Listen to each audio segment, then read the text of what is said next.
ঈদের ছুটি শেষে রাজধানীতে ফিরছে নগরবাসী। রাজধানীমুখী মানুষের খবর জানাতে কমলাপুর রেল স্টেশন থেকে যুক্ত হচ্ছেন সহকর্মী আরিফুল ইসলাম। সরাসরি চলে যাচ্ছি তার কাছে। আরিফ, রেলপথে যাত্রীদের চাপ কেমন দেখছেন? কোনো ধরনের ভোগান্তি হচ্ছে কিনা জানাবেন। শান্তা, অনেকটা নির্বিঘ্নে কিন্তু ফিরছে রাজধানীবাসী, যেটা হচ্ছে ঈদের যে ছুটি সেই ছুটি শেষ করে। যেহেতু আজকে বৃহস্পতিবার, অনেকেই কাছে বা দূর দূরান্ত থেকে আসছেন। কারণ হচ্ছে যেহেতু আজকে কর্মদিবস, সেই কর্মদিবস অনেকেই আজকে সকালবেলা ঢাকায় এসেছেন, তারা কাজে যোগদান করবেন। এই বিষয়টি মাথায় রেখেই তারা অনেকে কিন্তু আজকে চলে এসেছেন। এছাড়াও দীর্ঘদিন ছুটি কাটিয়ে তারা আসলে বলছেন যে এই যে রেলপথে যাত্রাটা অনেকটা স্বস্তি ছিল, কারণ যাত্রা পথেও স্বস্তি ছিল, ফিরতি পথেও স্বস্তি ছিল। এবং কি আমি অনেক যাত্রীদের সঙ্গে আমি কথা বলেছি, তাদের কাছে জিজ্ঞেস করেছিলাম যে আসলে কোনো প্রকার ভোগান্তি বা স্ট্যান্ডিং কোনো যাত্রী দাঁড়িয়ে যাত্রী নেওয়া হয়েছিল কিনা।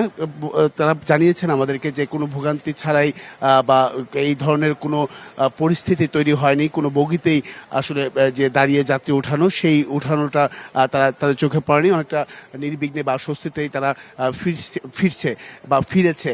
যেহেতু এখন পর্যন্ত আমি স্টেশন ম্যানেজারের সাথে আমি কথা বলেছি, তিনি আমাদেরকে জানিয়েছেন যে এখন পর্যন্ত সকাল অবধি প্রায় 9টি ট্রেন ইতিমধ্যে পৌঁছেছে ঢাকায়, এবং কি কোনো প্রকার বিলম্ব বা বিভিন্ন জায়গায় আটকে থাকা বা এই ধরনের জটিলতা পড়তে হয়নি কোনো ট্রেনে।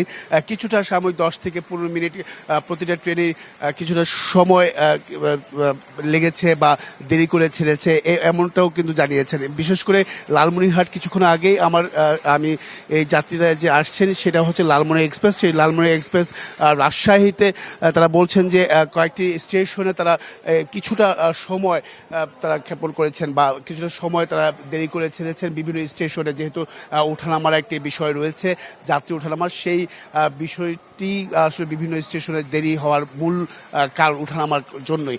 তো সবকিছু মিলেই আসলে এবারের এই যাত্রা বা ফিরতি যাত্রা দুটি আসলে স্বস্তিদায়ক ছিল এই রেলপথে। এই ছিল এখান থেকে শান্তা সবশেষ। শান্তা। আরিফ, আপনাকে ধন্যবাদ।